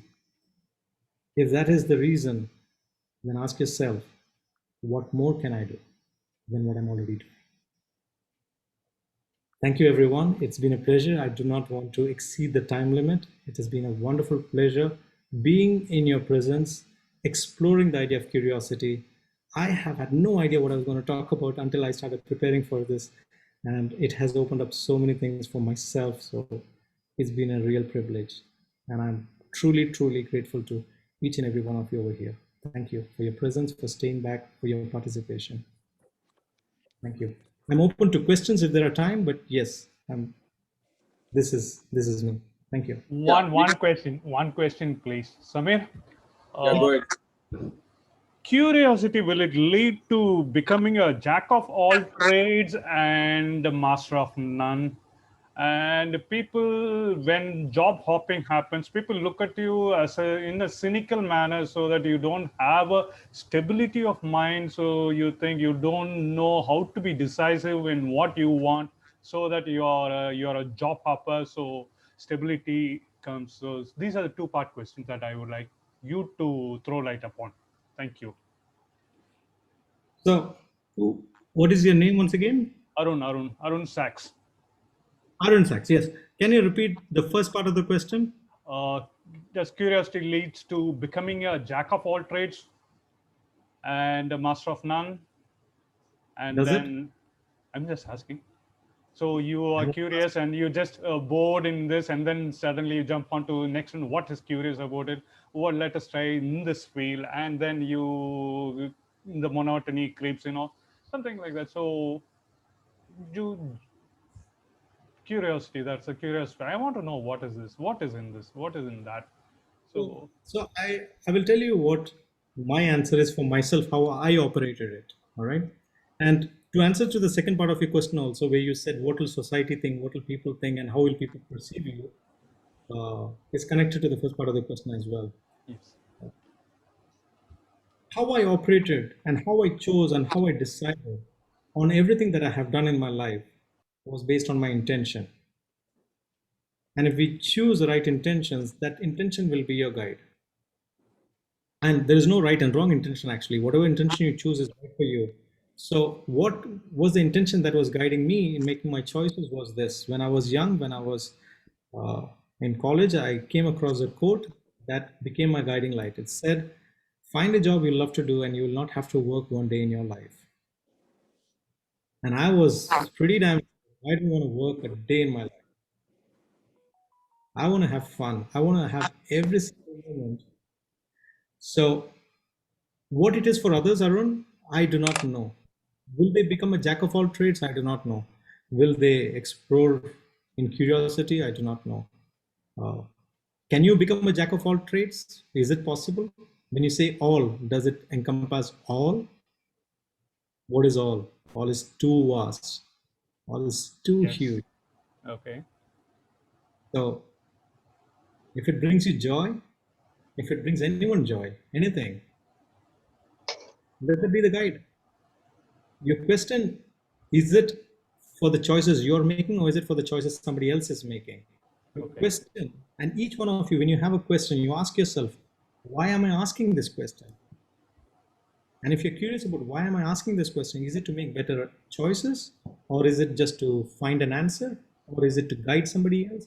There's always an intention behind every question.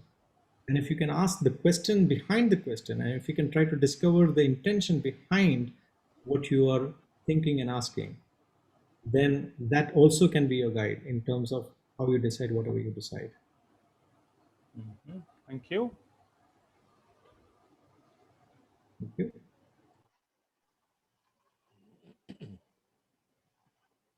Yeah, can we conclude? So I request the Kalpana committee member to give a closing remarks. Before we take the closing remarks, can I just interrupt here for a second? Yeah, sure. I'd like the audience to please share something that you're applying, changing, or teaching. Just share one of the things, each one of you, either in the chat or on unmuting yourself. What is it that you either apply, change, or teach from what you've just heard today? Anyone would like to share, or if no one wants to share, then we can wind up. If someone would love to share, I would love to hear. What is it that you... Yes, Smriti. I am a curious person and I use a lot of curiosity. However, when we are listening to you today, Samir, stress the importance of having curiosity if possible, every moment in our life. It opens up to get out of routine, stagnation work. And it also, I realized that I work towards making my clients curious about their life instead of being judgmental about their life. So then their mind opens up, and so I feel affirmed about it. And I think it's very important to be mindfully curious, because curiosity is definitely something that needs to be nurtured. One question I had was, how do we nurture this in youngsters? Is it us asking questions or encouraging them to ask questions? What do you think? That's a question that popped up in my mind, because nurturing curiosity is something that we need to do it. Otherwise, like, I think it is more to give the space to allow that curiosity to come up instead of us telling them, be curious. Then it becomes a list that they need to do. So instead of that, if we can just receive that curiosity questions. Yes. As a youngster, I can say it works both ways.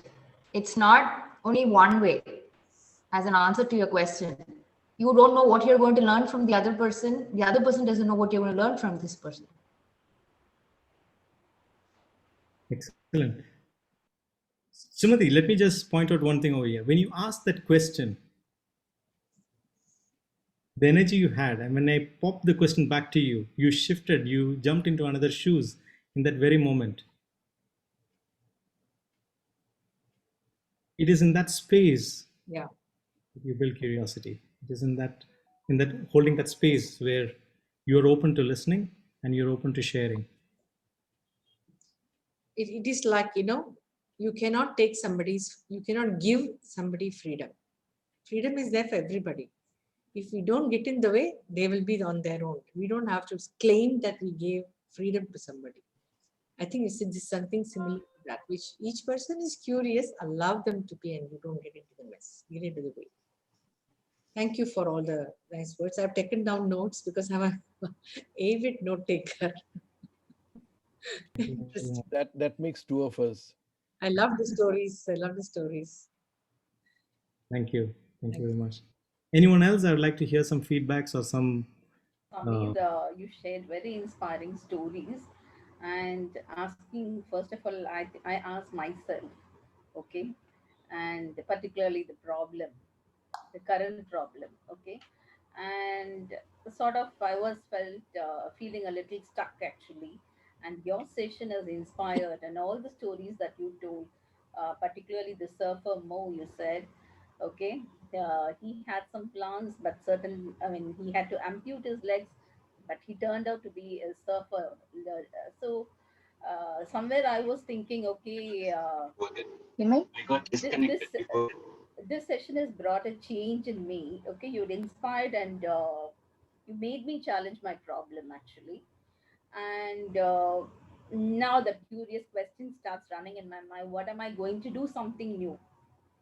Okay, I know I've been doing something okay, but I've always been curious on doing something else, and something else, and then I thought, okay, this is enough.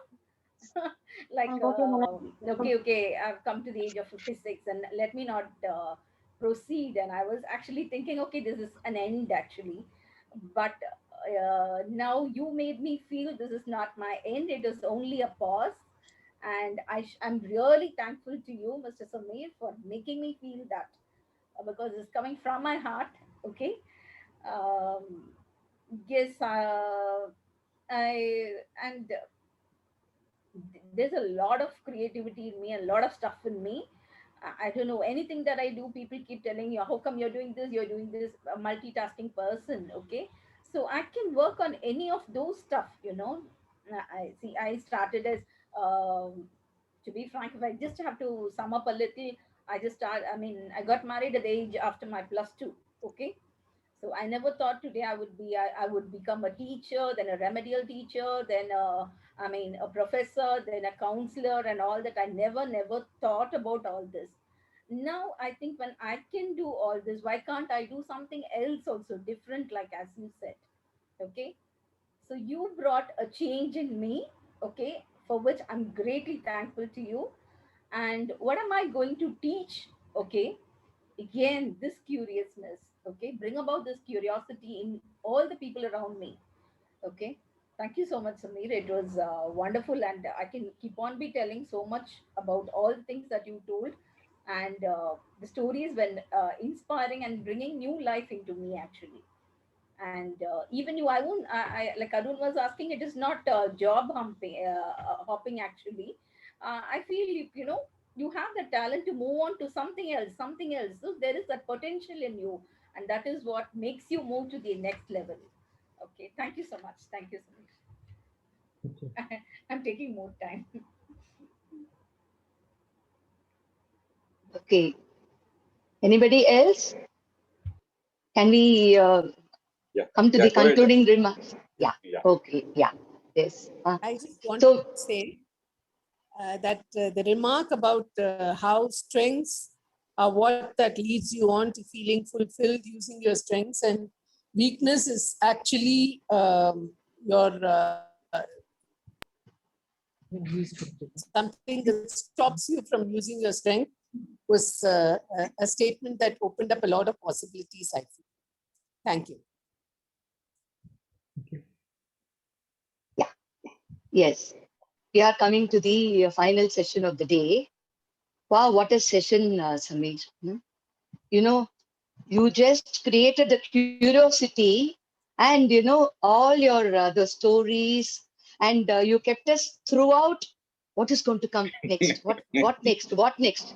So you were maintaining the curiosity. First, claps for that. Okay. And when I was asked to give the concluding remarks, as you did in the awesome workers, I didn't plan about anything what I'm going to talk now. Okay. It is just coming spontaneously from my heart, whatever I heard from you. And it was so nice, very all the stories were inspiring, and not a story resembled the other. So each one was different, and as you rightly said, no, what is going to open up? So different things are opening up from different stories. That was really very inspiring. And as the Toastmasters International Toastmasters President told, that was a powerful message. Not about you, it is about others. And I think it not only open for you, it is also opening for us. I'm sure our friends also will resonate with me. And definitely, we assure you that from the TAC side, because I know about my friends, definitely we will leave the shining eyes around us. It is not only about us, it's also around us, people around us. And thank you so much, Sami, because I can keep on talking, but we are coming to the end. I wanted to keep it short and crisp. Thank you so much for your time. And you really worked a lot with lots of stories, because all of us love to hear stories. Of course, we like to say stories also, but never ending. You created that curiosity, and a lot of possibilities for us. And thank you so much on behalf of a TA Study Circle. I extend my sincere gratitude for your time and energy, and for your knowledge sharing. Thank you so much. Thank you.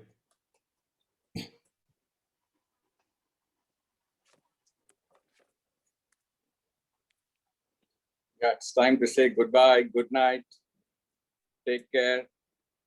Goodbye. Good night. Yeah. Bye-bye. Good night. Good night. Bye-bye. Yeah. Bye-bye. Bye. Good night. Bye-bye. Surya, we didn't take a group snap, Surya.